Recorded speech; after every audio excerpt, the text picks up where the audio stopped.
Yes, I believe in love at first sight. I do believe in love at first sight because it can be like anyone possible, like best friend or boyfriend, whether it is like if you're into that, or it could be your girlfriend. I don't believe in love at first sight because I believe that you can't just look at someone and be like, you're my soulmate. That doesn't happen. I mean, it does in rare instances, but I feel like you need to have a conversation. Like I could look at Maddie, Haley, Jill, you, and I could say, hey, I love you. If I could never have met you before. And be like, that doesn't make sense. You don't know anything about me. In my words, love is someone you can be yourself around. Doesn't matter who they are. Like you just want to be around them like all the time. Doesn't always have to be like a boyfriend or a husband. It can be a friend or family or anything, and you can just like be yourself around them and just feel welcomed and happy all the time with them. Love is something that I feel like that grows over time, and that when you have a connection with somebody, yes, when you can meet someone for the first time, you have a connection, but over time, that's how it develops and it grows. You can't just instantly have a bond for life. I don't think that happens, and I think that love is a bond, yes, is an extreme form of friendship, and it's something that needs to grow and to flourish over time.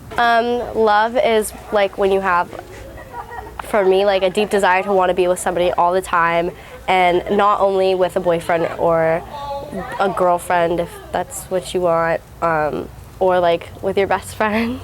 Okay, all right. A time when I remember feeling loved is it was over a summer vacation, and a lot of my friends had gone out of town, including my girlfriend, and I was kind of, I wasn't alone per se, but like I was missing some of my closest friends. Everybody was doing something, and I kind of was just there, like you're that one friend who didn't go on vacation, you're that one friend that wasn't working, that one friend that didn't have, sports or something like all around.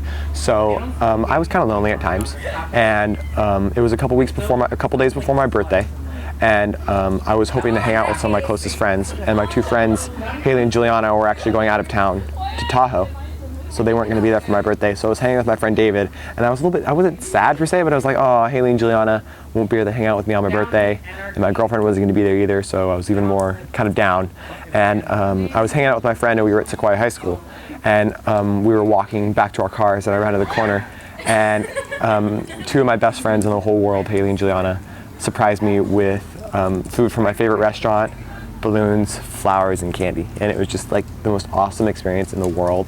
And it was at that moment I was like, these two people are like friends that I can be with for the rest of my life, and I love these two to death. I felt love when I came to this school and I met somebody very special to me who like has always been there for me no matter what. We've always had our ups and downs, and this person is honestly like the best thing that has ever happened to me, and they really make me like who I am today, and they help me reflect on like my life, and I love them for that. Well, like every time like I'm with my best friends, I feel loved, and every time like I'm with my boyfriend or my family, they always make me feel like comfortable and loved and warm. In love in a romantic way, yes.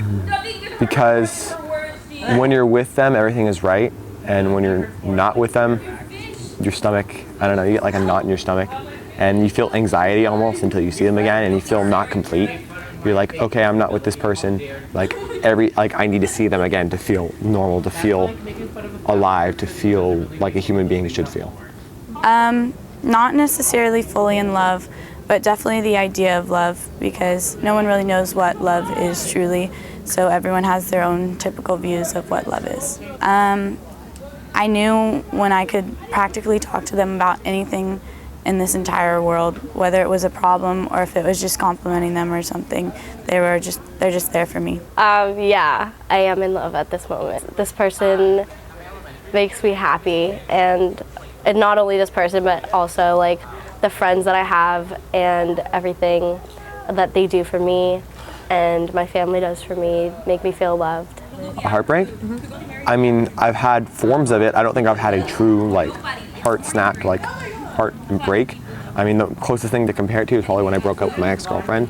I mean, yes, I was the one who ended it, but doesn't mean I wasn't okay. I was okay. I was still completely heartbroken. Just because you're the one who breaks up with someone in a relationship doesn't mean that that's what you wanted necessarily, or that you're okay. You're not okay, not at all. You still just as equally, if not worse, for making that person feel the way that they did. And when you close the door on a chapter of your life, which is an example of like a relationship, when you close the door on something like that, it's a hard thing to do, and it's something that it's not bad, but it's not good either. It's something like, okay, I need to do this for myself, or there's a reason behind it, or staying in the relationship and continuing to do it is not okay. So a heartbreak, it sucks, but it's something that, in my opinion, can sometimes be necessary. No, I have not had a heartbreak, but I've been close, but we fixed it. Yes, I've had one before, and it was horrible, but everything's okay now. It feels like someone kicked me in the balls, like literally kicked me in the balls. It did not feel good.